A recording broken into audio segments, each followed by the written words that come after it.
Before you sign that dotted line, before you test drive your dream car, before you convince yourself this is the adult thing to do, there's a money trap waiting for you. It's hidden behind glossy dealership brochures, zero-down financing offers, and the smell of fresh leather seats. It's the same trap that's quietly draining millions from unsuspecting buyers every year. And if you don't know this one financial tip, you could be driving straight into a financial disaster. The worst part, it's not your fault.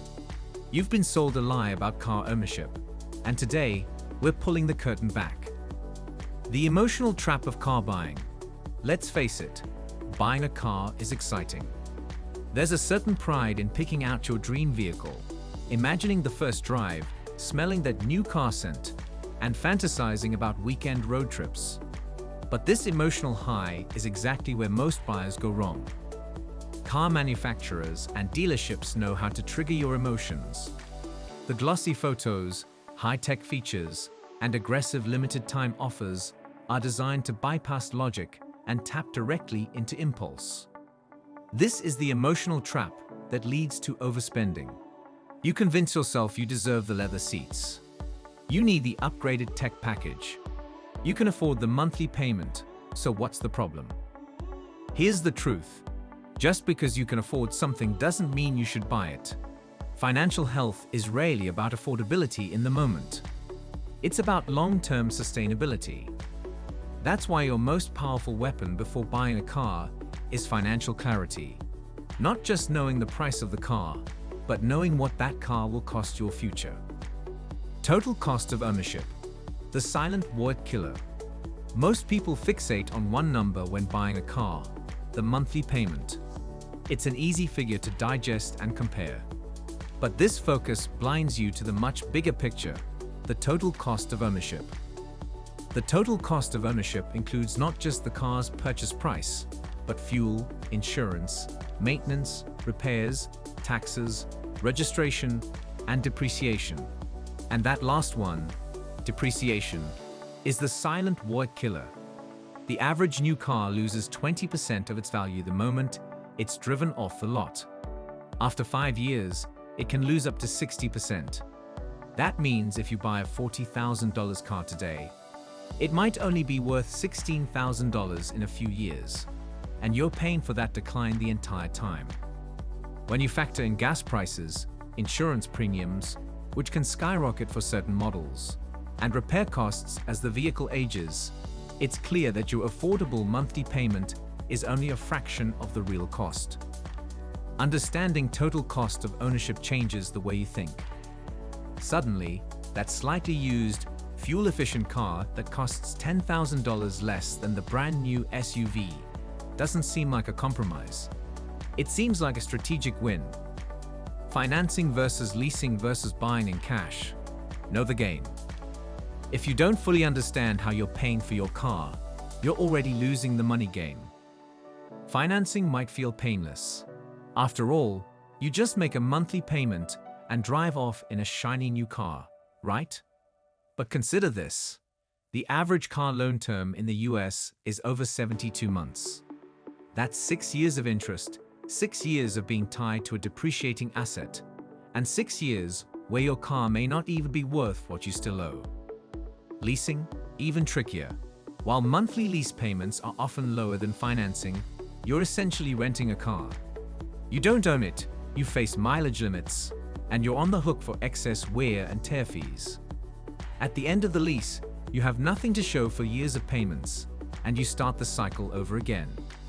Buying in cash might sound like the best option, and in many cases, it is. You avoid interest, you're not tied to monthly obligations, and you can often negotiate a lower price. But even this isn't a one-size-fits-all solution. If paying cash drains your emergency fund or leaves you with no liquidity, that decision can backfire. The best choice depends on your personal financial situation. But the key is to make a choice with intention.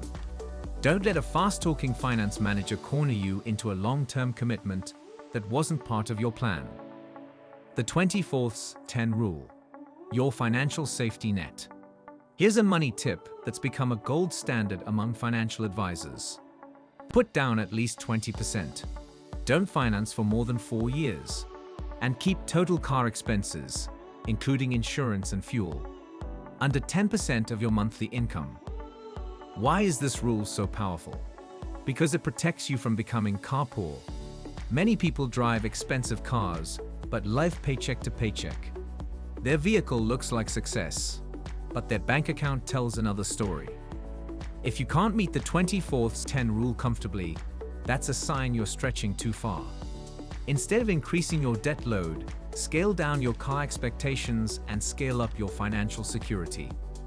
Don't let the Joneses drive your decisions.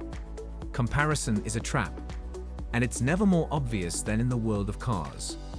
We see our neighbors, co-workers, and influencers driving luxury vehicles, and we feel a subtle pressure to match them. But here's the thing, those people might be drowning in debt.